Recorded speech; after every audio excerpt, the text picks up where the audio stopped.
Jésus les regarda et leur dit: aux hommes, cela est impossible, mais à Dieu, tout est possible. Croyez-vous à la grandeur et la puissance de Dieu? Parfois oui, parfois non. Suivons ces témoignages jusqu'à sa fin et on comprendra tous la grandeur de Dieu Tout-Puissant.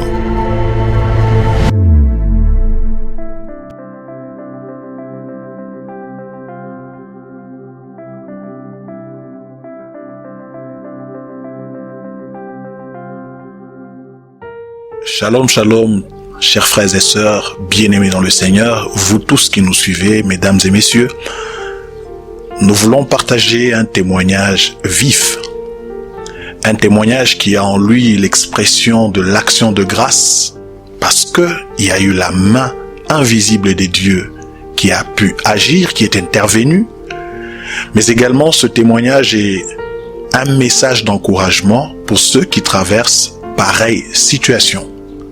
Alors, je vais vous laisser découvrir ce témoignage qui nous est donné par Maman Nelly Timine. Shalom. Bonjour Maman Nelly. Bonjour pasteur. Je voudrais que vous puissiez vous présenter auprès du public. Qui êtes-vous? Comment vous vous appelez? C'est vrai que j'ai tenté de donner le nom de Maman Nelly Timine. Alors présentez-vous de la plus belle des manières.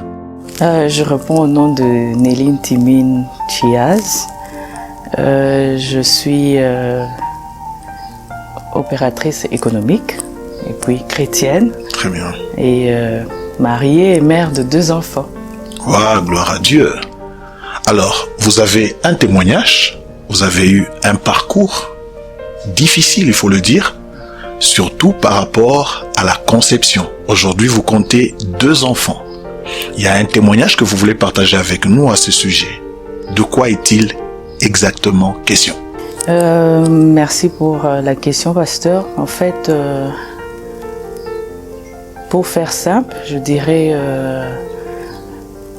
quand vous vous retrouvez à 35 ans, vous n'êtes pas marié, sans enfant, vous vous posez beaucoup de questions dans la vie parce qu'il y a la société qui est là, il y a la famille qui est là et qui vous dit mais qu'est-ce qui ne va pas, pourquoi ça ne vient pas et tout ça. Donc je me suis retrouvée dans cette situation et j'ai commencé à chercher à avoir un enfant. En cherchant cet enfant-là, je suis allée voir des médecins qui vont découvrir que mon utérus était plein de myomes. Donc j'ai dû subir une opération pour qu'on enlève ces myomes. Et après l'opération, le médecin m'a dit: Madame, vous avez 1 année pour concevoir. L'année est passée. Après 1 année, je suis encore revenue voir le médecin. Il me dira: non, vous aviez 5, maintenant il y en a 6. Donc ça revient. Je subirai une 2e intervention. Après l'intervention, j'ai essayé. Je me suis retrouvée, ça ne marchait pas. Ça ne venait pas. Je ne concevais pas. Et un beau jour, le médecin, 3 ans après, si j'ai bonne mémoire, il me dira: Madame, il me fera un croquis pour me dire votre cavité utérienne n'est plus apte à pouvoir concevoir par voie normale. Moi, je vous conseillerais d'aller à la fécondité pour qu'on puisse faire une fécondation in vitro. Alors, in vitro, vous n'êtes pas marié, vous dites, mais la faisabilité, elle est impossible. Donc, parce qu'il faut avoir un homme avec qui vous allez juste à la fécondité et tout ça. Donc, bref, j'ai été découragée. Puis, je me suis dit, bon, j'arrête. Je me rappelle qu'au contrôle j'avais 40 ans ou 39, je ne me rappelle plus. Au dernier contrôle, le médecin me dira: mais madame, vous tardez d'aller à la fécondité. Je dis non, j'ai arrêté, je ne vais plus faire d'enfants. Il a sursauté. Pourquoi? Je dis c'est trop dur, donc j'arrête. Et je ne vous dis pas ma frustration. Après, j'ai commencé à pleurer et à prier. Je me disais: Seigneur, mais qu'est-ce que je suis venu faire sur cette terre? Et après, je me donnais des réponses. Si moi, ma vie, c'était venir m'occuper de mes frères et sœurs, les voir grandir, les marier et tout ça, je dis gloire à Dieu. Donc j'ai accepté ma situation. Très bien. Cette situation de dire, bon, je n'aurai pas d'enfant et que ma raison de vivre, c'était venir m'occuper de mes frères et sœurs. Justement, la nouvelle là, c'est la nouvelle du médecin qui vous a diagnostiqué et qui a estimé que c'était impossible que vous puissiez concevoir. Tout à fait, avec un croquis. Je n'oublierai pas ce jour-là, il me fait un beau Scientifiquement prouvé que vous ne pouvez pas concevoir. naturellement.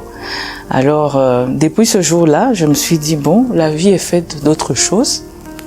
Je peux voyager, me faire plaisir, je peux avoir passer du temps avec des amis, aller au cinéma et tout ça. Donc, vraiment, j'ai oublié cette étape de recherche d'enfants et j'ai laissé tomber.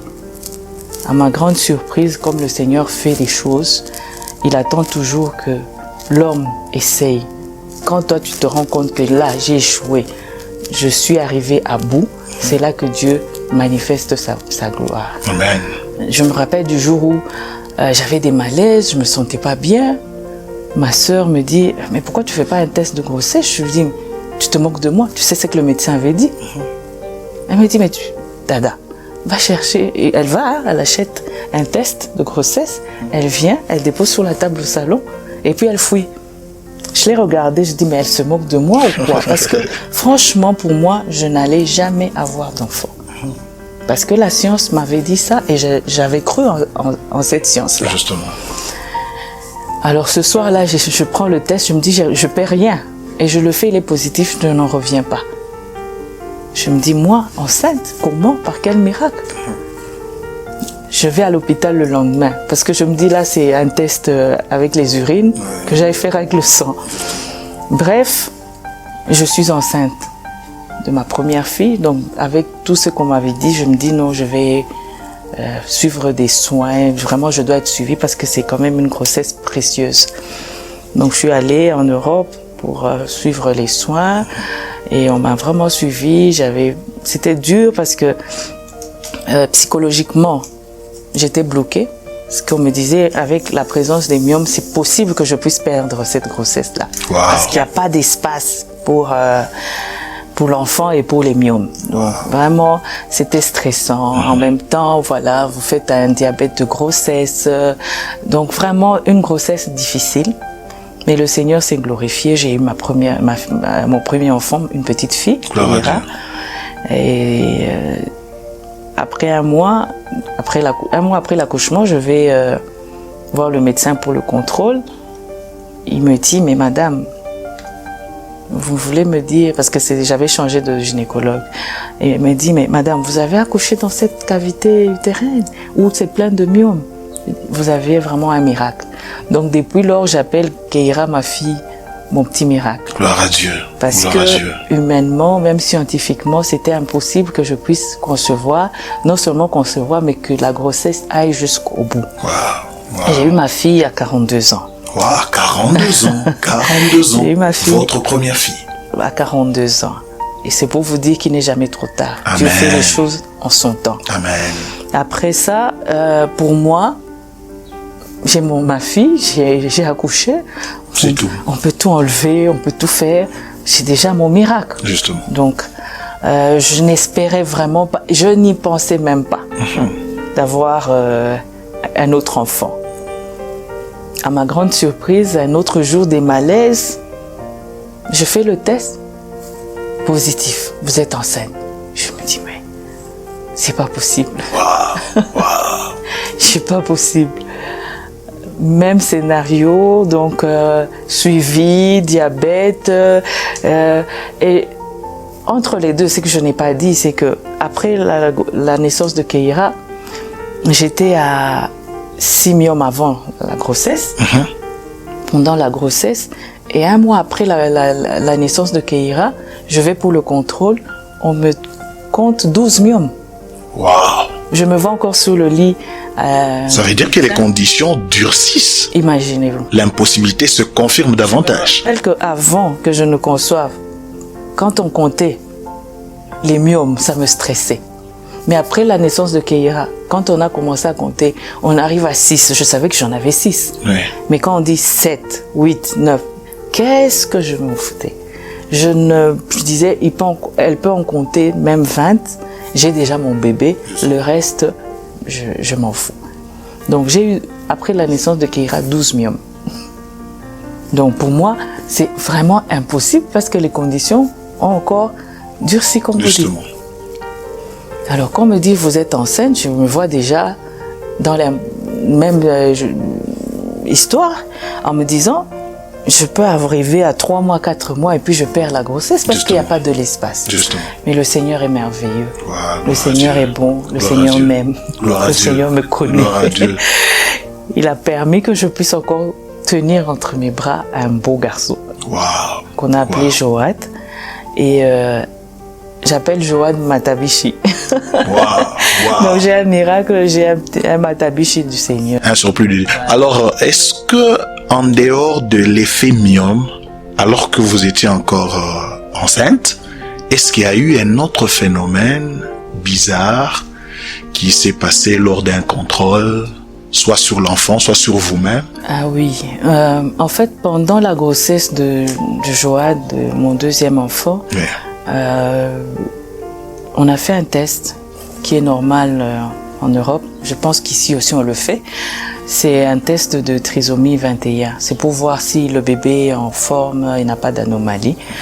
Et à mon âge, à 43 ans, parce que j'étais enceinte à 43 ans, j'ai été testée positive. Donc, il y avait des risques d'avoir un bébé qui avait la trisomie 21. Alors, quand on m'a annoncé ça, je ne vous dis pas quel a été le stress et tout ça. Donc, j'avais appelé un ami pasteur avec qui on prie au téléphone parce que le premier test positif, on devait faire un deuxième. Entre le jour où on fait le test et le jour où on a les résultats, on doit attendre 15 jours. Alors, dans les 15 jours-là, ce n'était que stress, je faisais des cauchemars. Parce que j'avais peur, je faisais des cauchemars, mais je priais.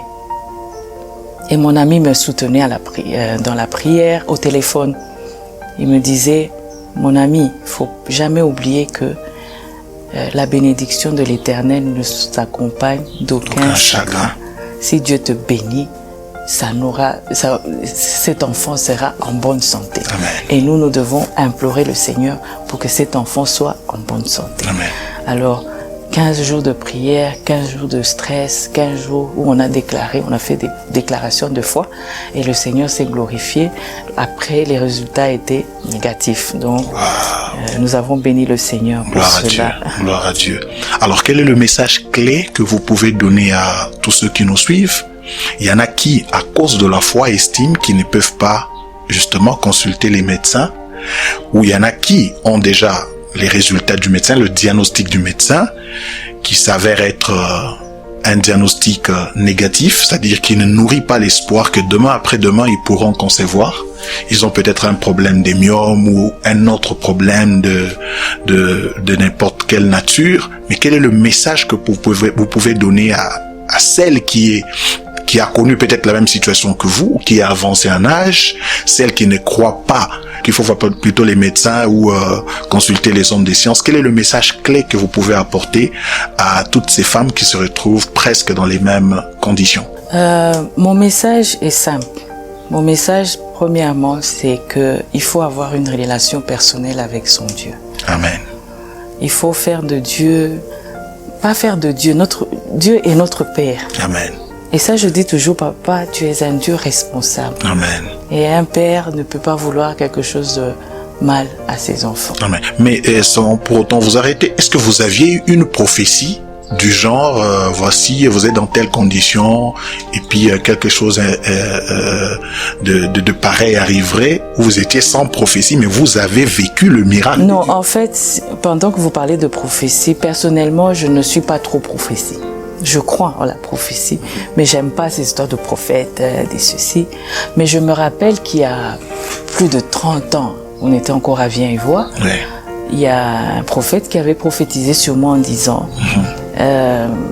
ma sœur, je vois que votre ventre, je sais pas il y a quoi, vous aurez des difficultés de concevoir. Ça m'est revenu parce que bon, j'avais reçu le message et puis je l'ai zappé. Parce que je me dis bon, Il me parle Non, mais à cette époque-là, à cette époque-là, j'étais étudiante. Justement. Il me parle de conception. Oui, quoi. Justement. Mais ça m'est revenu quand j'étais dans la recherche. Et je me rappelle qu'une fois, j'ai rappelé au Seigneur en disant, mais le prophète avait dit, vous aurez des problèmes. Mais il n'avait pas dit que à la fin, vous n'aurez pas d'enfant. Justement. Donc moi, je me dis, il y aura des problèmes, mais le Seigneur fait que ça puisse passer, quoi. Mais puis, j'ai oublié ça. Mais personnellement, c'est que moi, je crois en Dieu et j'ai toujours placé ma confiance en me disant, c'est mon Père. Justement. C'est le seul Père en qui j'ai vraiment confiance.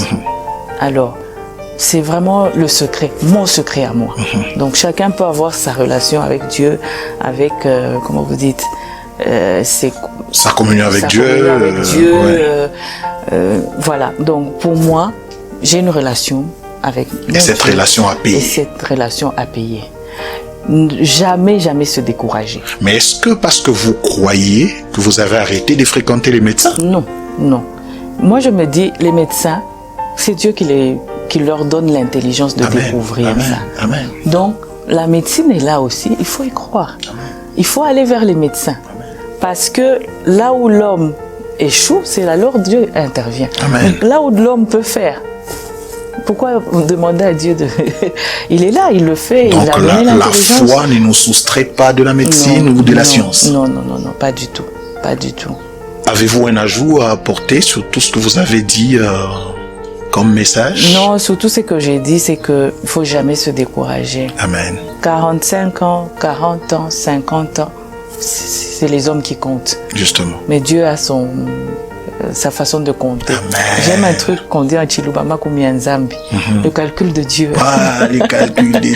Le calcul de Dieu, on ne sait pas comment il le fait. Amen. Il faut seulement rester à l'écoute ou bien se laisser entre ses mains. Gloire à Dieu. On verra de quoi il est capable. Comme Papa Albert disait, Dieu trace un droit avec des lignes courbes. En tout cas, moi, j'ai fait des lignes courbes. Il fallait ça, il fallait ça. Wow. Mais droit, j'ai eu ma bénédiction. Donc, il ne faut jamais se décourager. Amen. Il faut se faire soigner. Mais en même temps, il faut exercer sa foi. Amen. Il faut prier. Amen. Même prier, pasteur. Oui. Personnellement, je ne suis pas une grande intercesseuse. Moi, je fais la foi suffit. Je ne sais pas faire 4 heures de prière. Non, mais la foi suffit. La foi comme un grain de sénévé suffit. Dans ma vie chrétienne, je suis allée à la montagne. Une seule fois. Une seule fois. Car le plus important, c'est votre foi.